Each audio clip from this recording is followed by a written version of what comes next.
Assalamualaikum warahmatullahi wabarakatuh. Perkenalkan, nama saya Ilham Imaduddin Izhar dari kelas F dengan NIM 2210417828. Kali ini saya akan menjawab beberapa pertanyaan mata kuliah soal UAS mata kuliah pengantar ekonomi.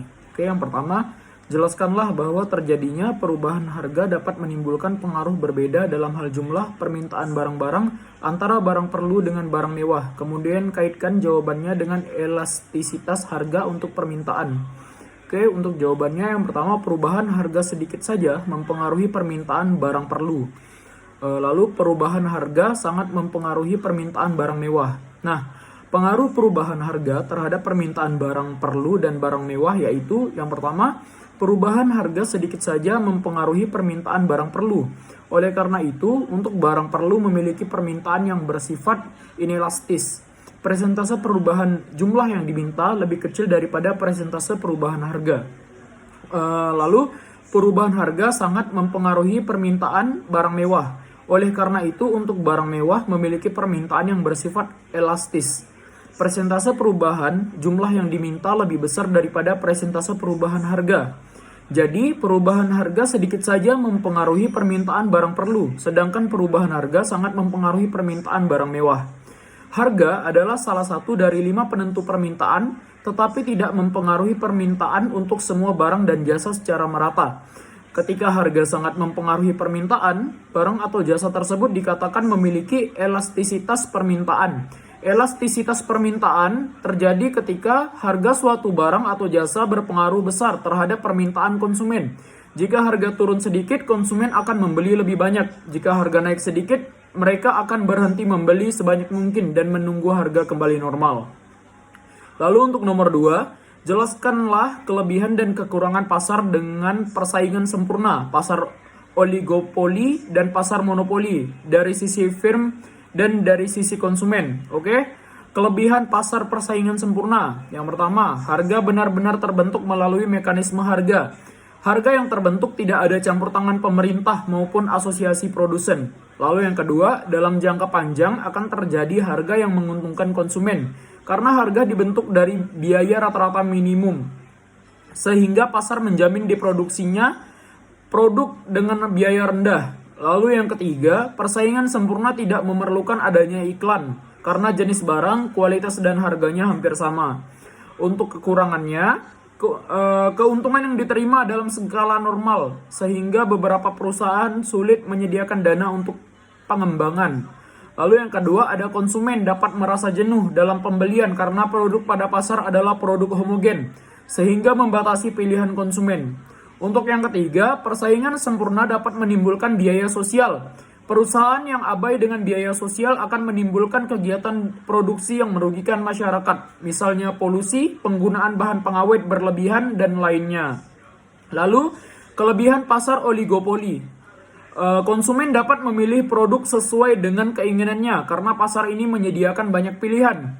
Lalu yang kedua, ketatnya persaingan antar produsen memberikan keuntungan tersendiri bagi konsumen, yaitu kesadaran produsen tentang pentingnya produk berkualitas dengan harga terjangkau.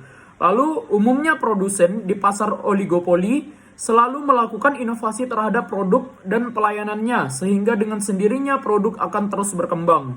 Untuk kekurangan pasar oligopoli, produsen baru akan kesulitan untuk masuk ke pasar ini karena persaingannya sangat ketat. Lalu yang kedua, sering terjadi perang harga antar produsen untuk memikat lebih banyak konsumen. Lalu yang ketiga, memerlukan modal besar untuk melakukan promosi atau iklan secara terus-menerus agar dikenal atau diingat oleh konsumen. Dan produknya dapat dibedakan dengan produk dan produsen lain. Lalu untuk yang kelebihan pasar monopoli, perusahaan monopoli selalu berusaha melakukan pengembangan produk melalui research atau develop untuk mengembangkan produknya secara luas dengan berbagai jenis serta mutu untuk mendapatkan laba tinggi. Lalu yang kedua, perusahaan monopoli harus menumbuhkan efisiensi untuk dapat bersaing dengan perusahaan lainnya pada produk sejenis.